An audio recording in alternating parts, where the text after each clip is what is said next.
this day in the future where Google will send zero traffic to publishers because consumers don't need to rely on clicking through to 10 blue links ever, right? Because Google gives you the information you need on google.com. Why do we need the website? Like, to me, what we're heading toward is a disintermediation of the website altogether. I think that this is a new form of relationship that we are developing that is deeply personal and deeply vulnerable, that is almost in some ways more vulnerable than some of the most personal relationships that we have in our life, and is a new form of a relationship that's deeper than any brand relationship that we have. Brand has never been more important, but brand has never been less important. Yeah. So, Phillip, great for joining me today. You're over in London from Florida for a month, so that's awesome. We brought the heat with me, I think. You have. We're nearly Florida heat with 34 degrees, probably a cool day in southern Florida. Yeah. So you've obviously been talking a lot about how AI is changing product discovery, marketing for e-commerce. Lots of thoughts about that. Let's start with a little bit about what you've been most interested in the last month, how this world is evolving, how AI search is going to change e-commerce. So actually, I like to stand on a soapbox and gloat when I'm right about something. So let me just take my victory lap. Well, I was right about 2 years ago when people were saying that TikTok was going to take down Google. So a couple of years ago, remember everybody was saying, well, TikTok was going to be the end of Google. And I said, absolutely not. Right. One was because I felt like the information density problem, right? So just to gloat for a moment, TikTok being a entertainment platform, I felt like the challenge that nobody saw was that as an information stream, we only had one stream of information. With Google, we had highly dense information. What we see now is we are seeing a disruption with AI, in that we have an incredibly dense information stream that is highly personalized. So I think directionally we were correct in that Google had a disruptor coming. We have disruption coming. We just picked the wrong disruptor in the discourse. And so I think kudos to everyone who sensed that there was disruption coming in the marketplace. Now, there's a lot of people talking right now about whether Google's business model actually is the one who's the victor in the end. If anyone could outlast, so I think we're still very early in this race or not. But I have a lot to say about what's happening in the world right now. I know OpenAI and Shopify have this partnership, so there's a lot to talk about. But I am talking a lot about right now about how human behavior is changing because of AI, and preferences around how we find information and how we adapt to the finding of that information. So I think we could talk a little bit about that today. Maybe take a step back. So we've only been I think ChatGPT launched Edge about 3 years ago. We've only really been in this world of people imagining where AI can go over that period. Obviously very hard to extrapolate over even 5 years in this world. But as you say, the question people are asking is, where is the consumer attention going to be? And the reason, I guess, the challenge for Google, although interestingly Meta also has an existential challenge here, is that their whole ecosystem is all about attention.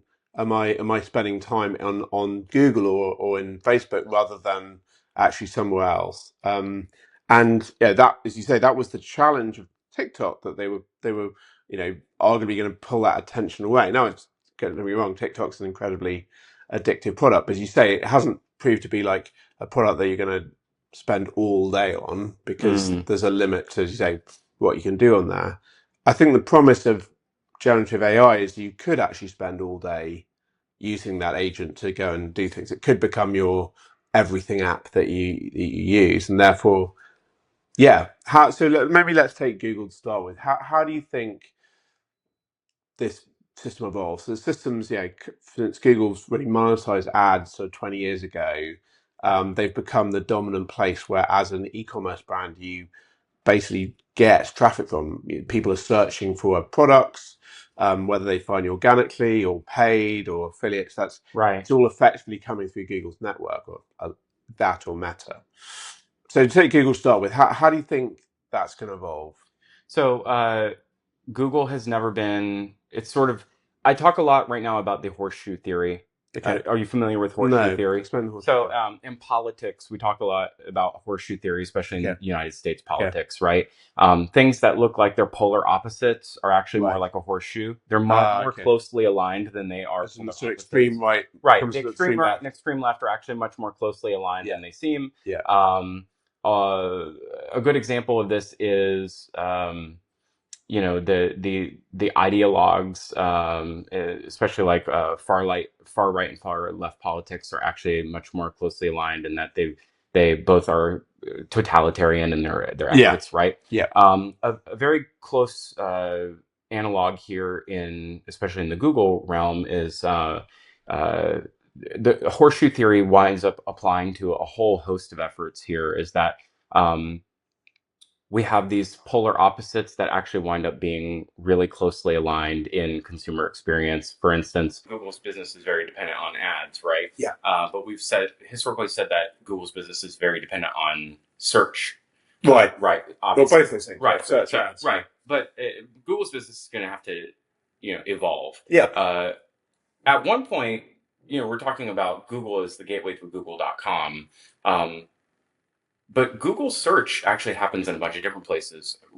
YouTube is also a search engine, right? And so we're starting to see that while search is a very, very important part of the consumer experience, search has also never been less important than it is today. So search is fundamental and important as part of like the user experience. It's also never been less important. We're also starting to see that brand experience is the most important thing. Horseshoe theory, it's also never been the least important thing. So we're seeing highly branded experiences becoming really, really important in the consumer space. So much so that we see like in the Chinese app space, like super apps, where they're these like very frenetic and kinetic experiences. And then we're seeing evolve at the same time these extraordinarily simple essentialistic experiences where it's just a chat box.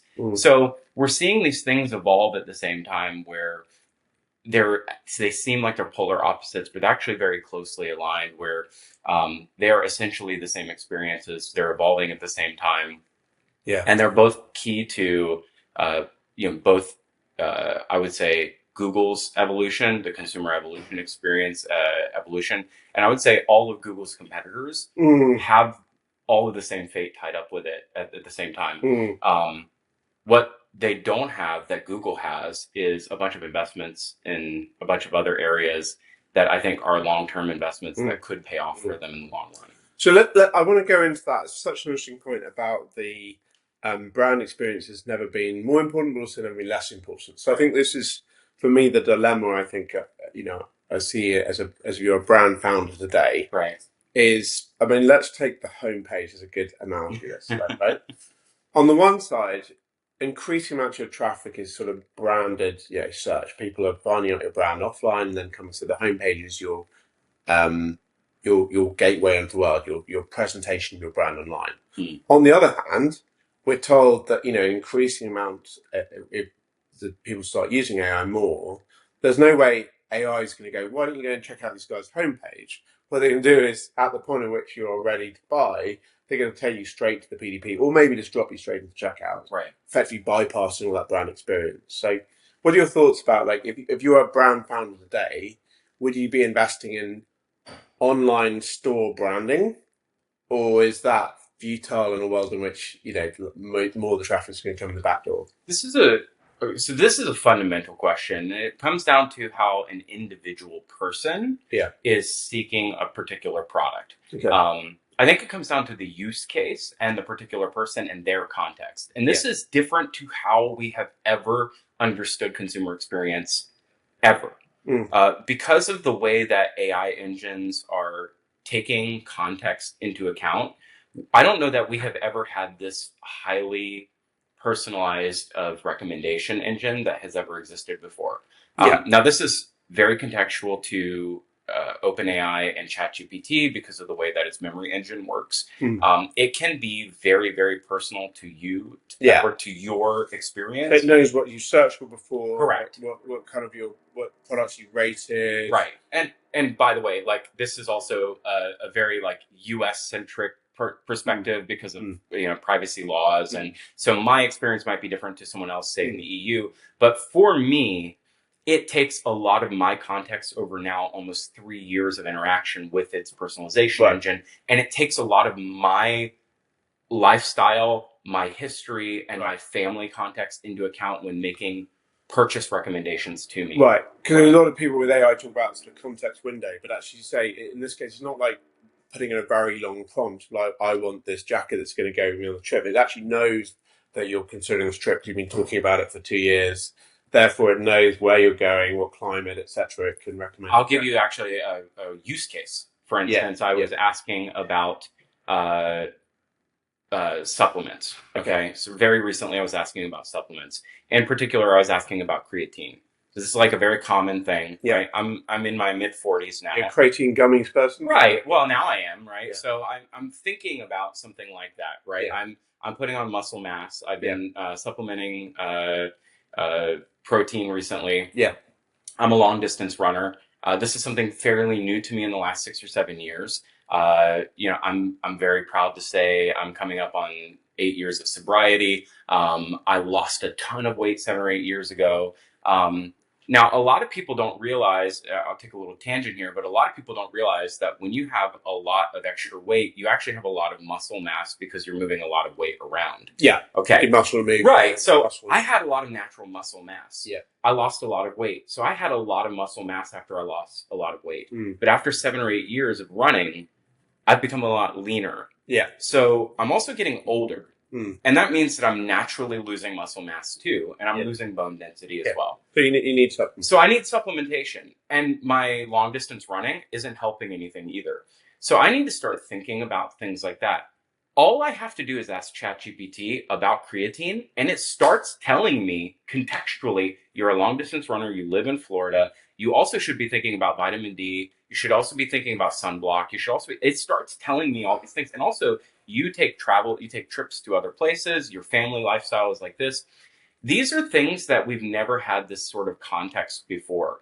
And so when you start asking me questions about, how customers search for things, and how the homepage comes into account and how the product detail page comes into account, we have never had this sort of context engine before.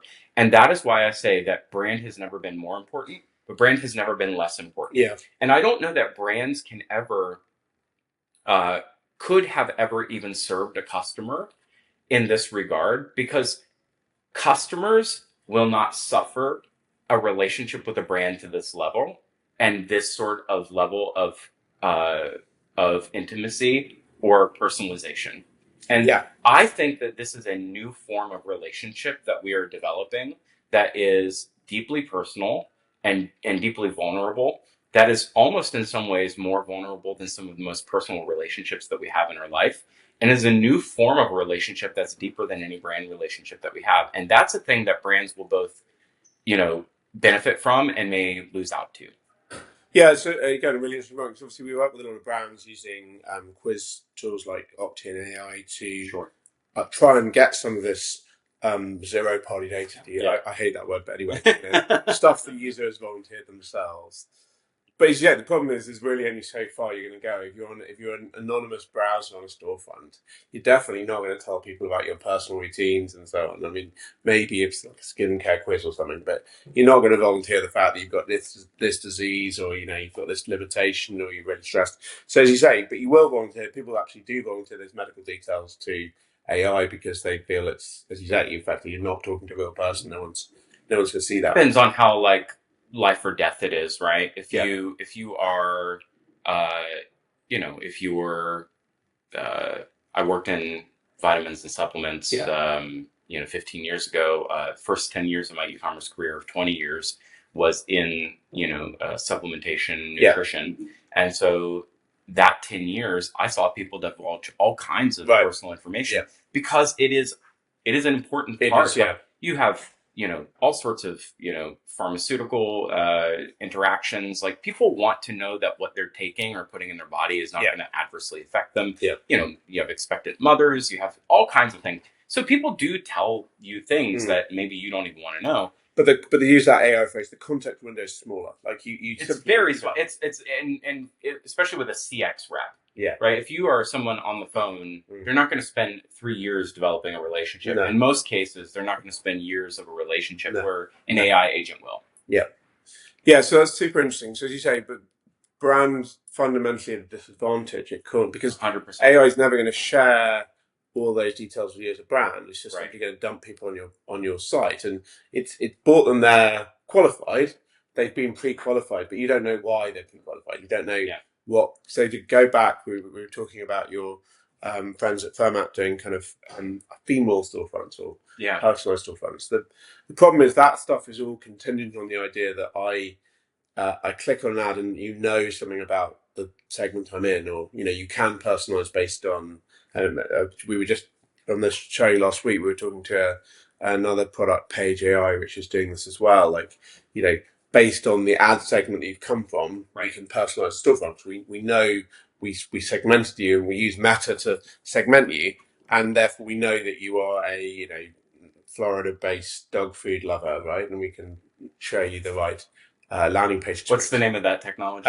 It's developed by a company called Nacelle. Yeah. And sure. Brian just launched this new tool called Page. And his thesis is absolutely the same place we're playing in, which is that personalization. The bottom of the funnel is fairly easy. You have a kind of customer relationship at that point. You can kind of give people relevant offers and stuff. Where it's actually really hard to do is that sort of landing page mid-funnel experience where you actually need to get people through the store, but you don't really know much about them, and therefore what preference they had, except that you do know if you advertise to them that you were deliberately targeting a certain segment.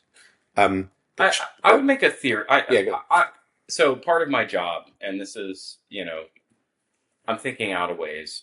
Part of my job is to think about the future. I run a research and media firm called Future Commerce. So I'm thinking about, what is around the next corner, and that could be 4 or 5, 6, 7, 8 years now. So I'm thinking past this present moment.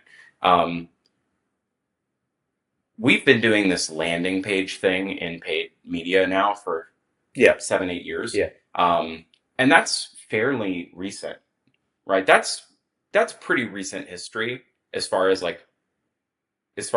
paid campaign optimization. It used to be that you could drive people to your website. So a homepage. Right. You could drive people to your website, and you built a website. Before that, I was building, this is sort of like gray hat, black hat SEO stuff. I would build other websites that were somewhat authoritative. Fake reviews. Fake, right, right.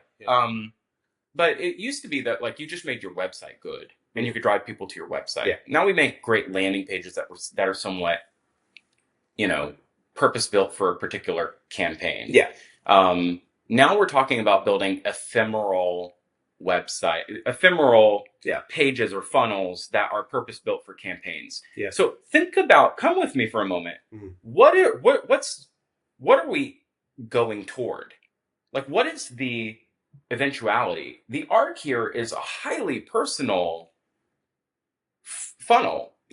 Except ironically, AI search is disrupting that, because you don't know anything. Why do we need the website? To me, what we're heading toward is a disintermediation of the website altogether. And the website is really just a publishing platform.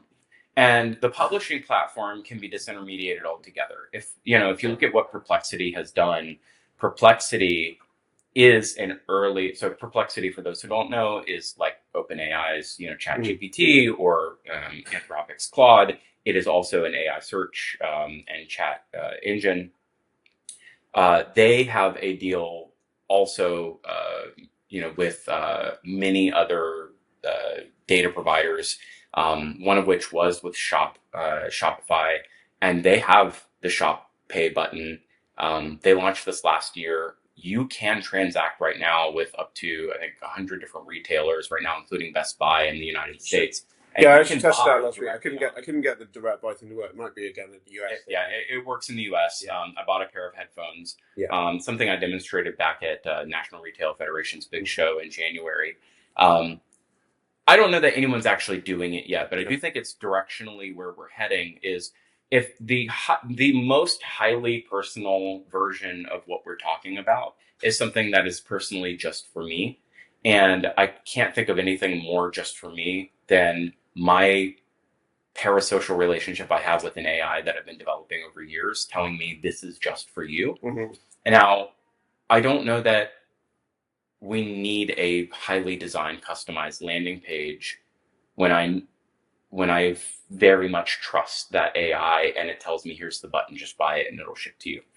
So I mean, I'm with you. I think that is the direction of travel. But then I think there's a real strategic problem for Shopify, because the whole reason as a brand, I wouldn't just go and sell my product on Amazon and be done with all the hassle of trying to build e-commerce experience and so on. Is that I actually want to have a customer relationship and capture the customer data points. If I just transact through Amazon, they're basically Amazon's customer. I simply told fulfill it to this address, right? There's no relationship. If that's the way AI is going, perhaps I need to just question why I'm investing in my Shopify store, because I'm no longer going to have any data capture, any feedback on what products people are browsing, any quiz information, first party data I'm capturing. So you see what I mean? Like, why am I, if AI is going to do this all on platform, I'm simply just being told ship this order to Phillip who's here. Why am I bothering with my own Shopify store? Well, then at some point there must be a new emergent form of customer analytics that come from AI engines back to. I hope so, and that's the world we're in. Well, we didn't have that in up until 2005, 2006. We didn't have really Google Analytics either. Like we had Urchin, where we had I was the guy who implemented Omniture back in the day for for the early enterprise brands. Year-long project. Yeah, exactly. I remember those days too, Hitbox and whatever. Yeah. I remember the early days of web analytics as well. Mm-hmm. Like, we have mature systems now. They weren't mature 20 years ago. No. And so we're in the infancy of the AI stages now. There will be analogs for all of the early phases of what we have in the web today. I really believe that if AI is a platform, then there will be platform tools that will emerge that give data back to all of the other parts that feed platforms, right? So if you transact within AI as a platform, then there will be data that go back to the platform providers. We're already seeing publishers cut deals with AI. And if you're cutting deals with AI as a publisher, for instance, Matthew Prince, who's the founder of Cloudflare, just sat at Cannes, and he had this doomsday scenario he was outlining for publishers about Google Zero, this day in the future where Google will send zero traffic to publishers because consumers don't need to rely on clicking through to 10 blue links ever, right? Because Google gives you the information you need on google.com. Yeah. And they trust it, right? Yeah. So that you get the AI summary on google.com. And they, the data, you could probably find the clip and cut it in here on the finished version, but it was something like, precipitously over time, Google sends less and less and less traffic. Yeah. ChatGPT is like orders of magnitude less. Claude is an order of magnitude greater, less traffic than ChatGPT. So these like orders of relationship and trust are magnified over time as you have more parasocial relationship with this AI tool. So the more you trust it and the more you have a deeper relationship with it, the less that you follow its authoritative links back to its source. And so that's where I feel like we're heading, is this idea of like Google Zero, where you don't ever follow the links back through. As an interesting aside, so in ChatGPT now, where it says "church" in the web, it brings up little logos for publishers as they research this content. I actually find that less awesome because it generally brings up the Sun newspaper, which in this country is a bit of a joke of like. Sure, right, yeah, it's that's definitely not an authoritative. It's like a tabloid. Yeah, right? Sort of Washington Post sort of type. But to finish the thought though, why would anyone ever publish anymore? Like in Matthew Prince's world, why would you ever create content ever again if nobody ever goes to the no one pays for it. There's no business to be had and there's no commercial model. Yeah. Why would you ever make content ever again? Yeah. Well, and everyone would understand that, right? Mark Zuckerberg would understand that. Sam Altman would understand that. Like, eventually somebody has to turn off the spigot and say, we're no longer providing content to these AI engines. So somebody has to have a commercial model. And that's where I feel like we will need at some point to say, okay, wait, there has to be a commercial relationship where everybody wins. So, well, I mean, there is a commercial model, right? It's where exactly we're here today. That's the commercial model is the content is promoting something else. So, like I do think we've already gone past that, crossed that Rubicon of like, a lot of content you're reading is not paid for by the reader; it's paid for by someone else as a promotional tool. So that's where I think the what we're witnessing right now is a new emergent shopping mode. And this is research that we unveiled last year that we're refreshing right now at Future Commerce, which is, I believe we're seeing a new mode of shopping. And this is, a new mode of search and discovery that is new, that has never existed before, which is a new parasocial relationship that is a deeper form of trusted relationship and trusted advisor. You are witnessing a new type of shopping that's emerging. It is, you will still have every other type that exists. This is a new one. It's a new channel. And I don't think it necessarily replaces any other channel that others go and die. And the way that I've explained this to other retailers and stood in front of other boards, and the way that we've advised other, customers and clients that we've, stood in front of is, hunter-gatherer societies still exist on planet Earth. The new and the old always coexist together. The future is always here. It's just unequally distributed. So we will still have the old models alongside us. A great example here is, you go to Shepherd's Bush Market, and it's still there, and you can walk from there to Westfield. Like, it's right down the street from where we are right now. Like, the old and the new always coexist. They just exist at fundamentally smaller scales than they do with the new models that. Okay, so let me just recap what I think you're saying. So we'll have a new channel, which will basically be buying from within the AI chat experience. I think we can all see how that can work. So Perplexity's probably further ahead in building that out. That'll effectively, as a Shopify store, that will just drop in again as another sales channel. You won't know kind of much about where it comes from, but it'll just start growing if you have a strong brand, because obviously that's everything in this new world in which people will actually find out about your products. But what you're saying is actually we'll still have physical retail, and definitely in certain product categories, luxury, fashion, etc. There's still a reason to have an actual physical store for people to try stuff. But what happens to this? What happens to the storefront online shopping experience in the middle? Do you think that gets squeezed between those two? Or is there a certain type of consumer that just prefers to browse online rather than chat interface? My argument would be that we've already begun to see the downturn of that. Okay. And this was your post about Shopify. And that's where we had discussed before we started recording, is that others are starting to see in the SaaS space that we're already starting to see a contraction of what might have been a bubble in the e-commerce sector post-COVID anyway. That the measurably, now whether you believe built with data or not, this is also a very convenient thing in our ecosystem. It's like, you believe built with data when it's convenient, and you distrust it when it's convenient. So, according to Built with Data, in the last 6 months, there has been a contraction in total number of Shopify stores. Now, there's a lot of back and forth. This is according to Rishad Jain, who's the CEO of Format Commerce, who is a friend of Future Commerce, and we've partnered. Full transparency, we've partnered together many times. They've been an advertising and events partner at Future Commerce, so we're friendly. I would consider us friends. He's also qualified these statements many times over. They are Shopify partners. I don't think he's trying to throw stones at the Shopify ecosystem by any means. He depends on Shopify for his business, so I don't think. I don't think that. By the way, I don't think the theory is that they're moving off Shopify. So when I first read that post, I thought he was basically just having to say, Shopify's losing market share. Clearly, that's not true. No. I think what he was saying is maybe there was this boom in the direct consumer channel and people pulling back from that.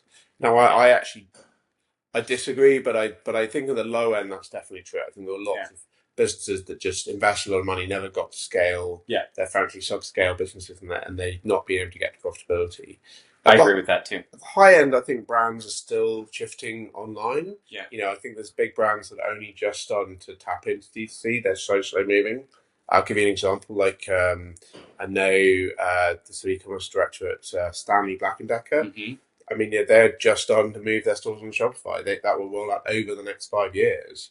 And they've got 76 brands. So I don't think the D2C wave is actually over. I think it carries on, but I agree with your basic point that the other channels come in. So just as people got excited about mobile commerce and they got excited about AR commerce and so on, this will be another thing. Except that I think it'll be bigger than both those two things. It's, he just raised $45 million on the premise that e-commerce is probably the future. So I don't think it helps anyone for him to say that, there's a contraction in space. Yeah. I think he's just pointing out something in the data, and his job is to point out things in the data. I think the data does say something really interesting. And for what it's worth, I don't think that Shopify, and we've, and all love to Shopify. I think that, for the most part, like, this ecosystem exists because Shopify exists. So, but Shopify is not the only e-commerce platform in the world. And I think that the challenge really is to say that, especially if you are a SaaS operator, mm-hmm. The holistic viewpoint of the entire space, there is a world where a contraction in Shopify is an indicator of some sort of a lower portion of the marketplace, especially the smaller single, the 7-figure brands feeling pain in the marketplace, which I do think shows that there is, some sort of economic challenge that brands face that everybody already understands. So I think go back to my thesis that if you're on Shopify because it's a kind of key channel you want to own. If it gets to a point where the number of your buyers is actually going through your storefront is minimal, it comes to a point where there's no point having a cost of ownership. Shopify's lowered that cost of ownership. You no longer have to pay your team of Magento developers and so on. Yeah. But it hasn't reduced it to nothing. So I think there will be a point for a lot of brands, again, dependent on the product category you're in, where you go, okay, I just kind of no point running my own storefront anymore. Yeah. I effectively am going to use these other sales channels to get to market. Well, I mean, I'm going to say something even more controversial. This would be great for you. You can clip this and put it on TikTok, okay? I was sitting in a cab on the way to, in Chicago, on the way to Shop Talk Fall last year. Yeah. So we're talking, I think, September last year. 2024, yeah. 2024. Yeah. Okay. From Chicago O'Hare to downtown Chicago is about a 35-40 minute drive in traffic. Yep. In the back of that cab, on AM talk radio, sports radio, the cab driver was listening to AM talk radio. I'm talking, this is just sports radio. From the drive to the airport to downtown Chicago, I heard 6 Shopify ads, okay? And this is sports talk radio. I heard 6 ads of you too can have your own store. Get started today for free. And I see it all the time on my kids' YouTube, Mr. Beast saying you can start this. And I have to really wonder the sustainability of the ecosystem that is promising every single person in the world to be an entrepreneur, right? And you too can get started. And it reminds me of how my gym tells everybody that you can get started for free too. And, you can have, you can be your peak self too. It's like, everybody wants the promise in a world that is becoming more unaffordable, that requires multiple streams of income, that you too can be an entrepreneur as well. It just costs you $25-$30 a month. Yeah. Like, everybody wants that, and nobody wants to give up on their dream of being able to get out of the financial, mouse wheel that you're stuck on. Yeah. I feel like passive income, that's the need. That's exactly what it is, right? And then once you get that too, we all understand how this works, right? Yeah. You sign up for that, then you're going to be cookied. You're going to get YouTube videos about it. You're going to get Facebook and Instagram videos about it. Like, everything in your life will reorient itself to reinforce that message that the decision that you just made is a good one. Mm-hmm. And I have to wonder how sustainable that is over the next 5, 10, 15 years. How many of those stores realistically generate a lot of revenue? And maybe that's what we're seeing now in the last 6 or 12 months, is how many of those stores that have been started really realistically ever launch or generate revenue. And I am all for the entrepreneur that does do that. But by and large, there have to be, just law of large numbers, stores that start because they hear something on talk radio that also cancel, that have to contribute to a number on top with that just... Well, sure. Well, I would counter that by saying that's not where Shopify makes money anymore. Like, I agree with that. They're making the money off the payment volume. 100%, yes. Yeah, but I'm just, by pure volume of stores that get contributed to a built with number that goes like... Yeah, it can't carry on. You have to wonder at some point, like, an attrition number has to come from somewhere. Yeah. But I don't know. If people are launching these stores, it depends whether one take later down, because there are only so many entrepreneurs in the world. I think that's fair. And, and I say things like that too. And, I'm sure, my business partner is going to be like, and we also work with Shopify too. And like, I want them to love what I say about them too. Yeah. But you have to be able to level some critique in this ecosystem too and be honest, right? Let's talk about what's the impact on Meta. Meta's, for a lot of DC brands, Meta's traffic contribution is arguably bigger. Like, that is where they spend the majority of their acquisition paid spend. Does AI make that a weaker channel for customer acquisition, or arguably in the short term, maybe it actually, because in the short term, I think AI probably turbocharges the ad model. So this, I'm going to do two things to answer that. One is I'm going to admit my ignorance on, Meta as an acquisition channel, because it's never been my strong suit. Never been your... All I know is what I see others post about in my subscription feed, which is that Meta over the last year has been plagued with issues for people who have, historically been really great at managing Meta as a paid acquisition channel. Yeah. And so they have had challenge after challenge in trying to manage Meta and understanding how to get Meta back to where it used to be. Meanwhile, Meta has never been more profitable as a stock. And I think that has been a challenge for people who really manage Meta well. And so, again, anecdotally, what I hear is it has been less of a predictable platform for, managing creative and getting and acquiring customers predictably. And that has been something that's been really frustrating for people that I hear. So here's the other thing I see Sam Altman and Mark Zuckerberg publicly battling it out over really talented engineers for Mark Zuckerberg to build a superintelligence team. So it seems very likely and very publicly like the future of all platforms is this chat-based interface that becomes, the interface for all recommendations, all relationship. And so if AI is this, it could be that, an ad platform, as we're seeing, that OpenAI is making more of these sorts of relationships. We will probably see an ad-based model within something like that. Who has the best ad-based model for brand acquisition, customer acquisition today? It's Meta.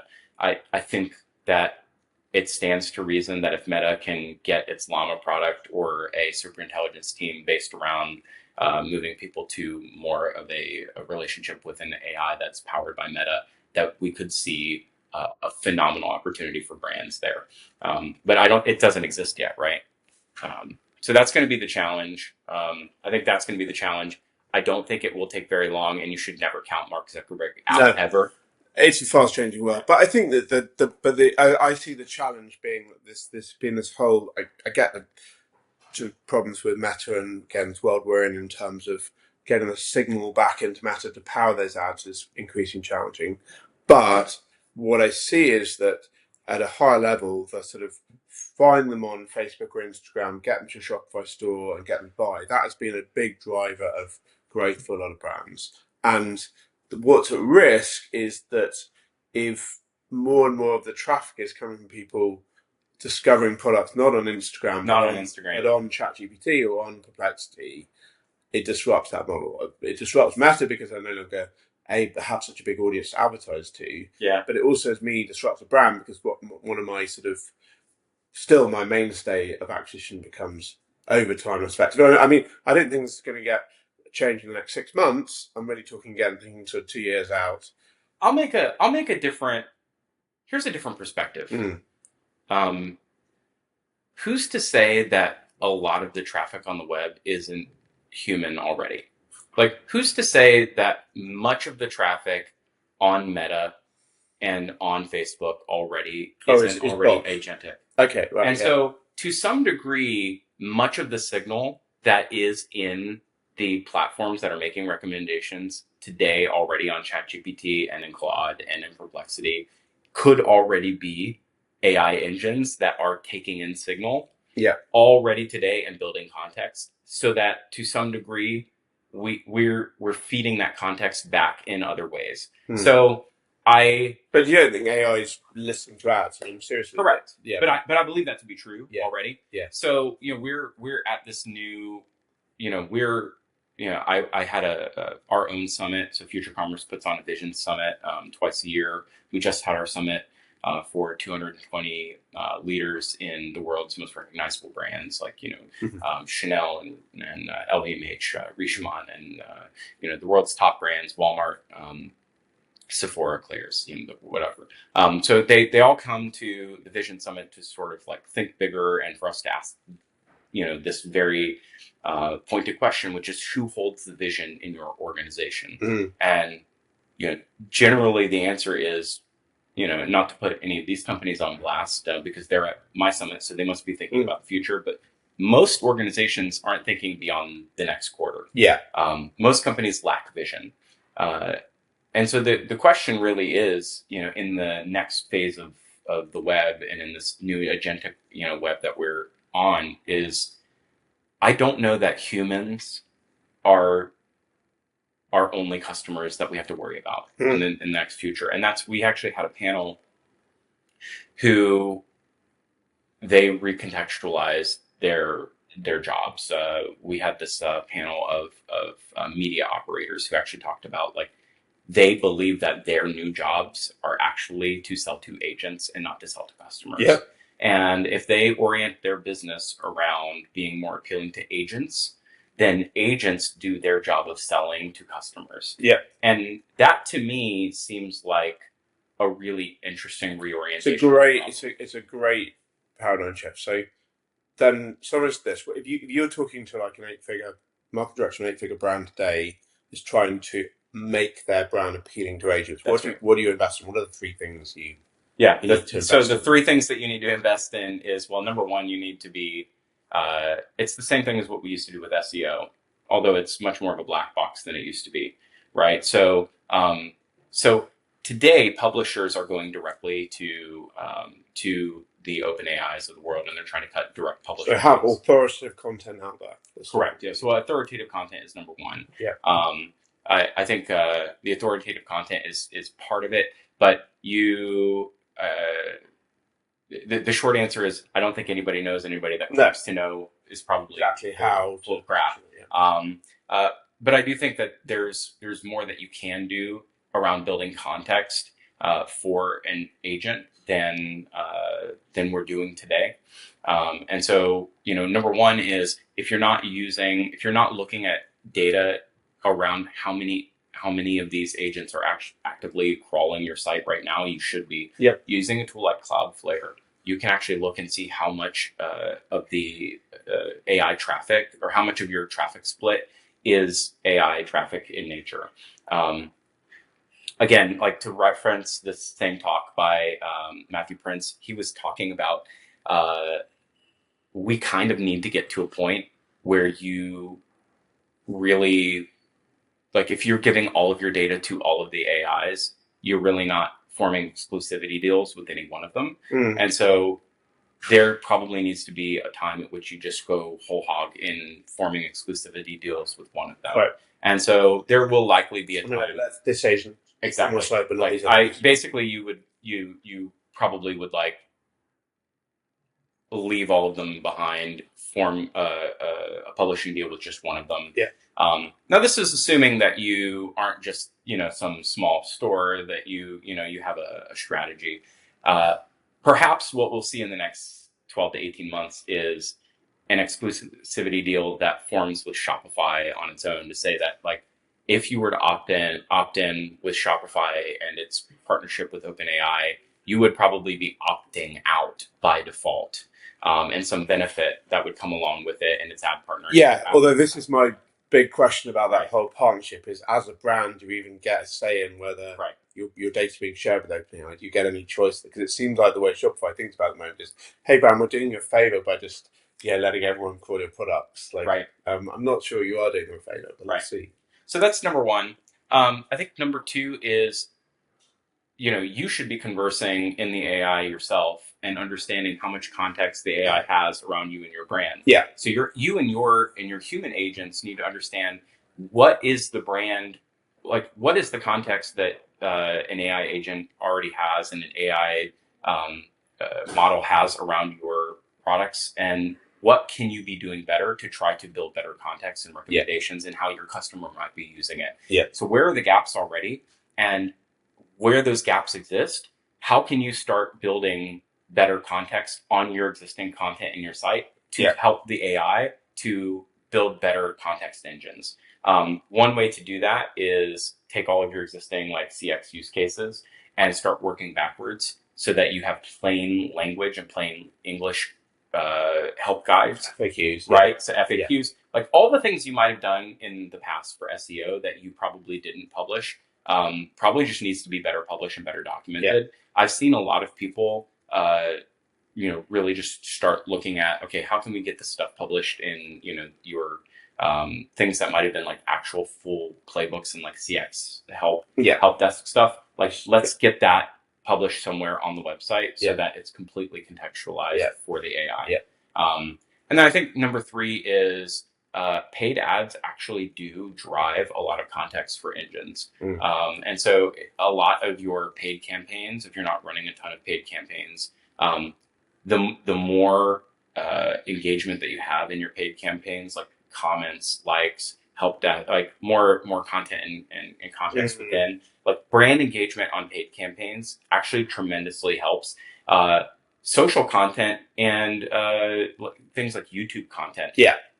All of that. Influencer content. Brilliant. All of that, like UGC, those things also help tremendously as well. And that is also considered to be trusted third-party content. So you should be building that just by default anyway as a brand. But if you're not today, you should really start. Like, those are also part of the context engine.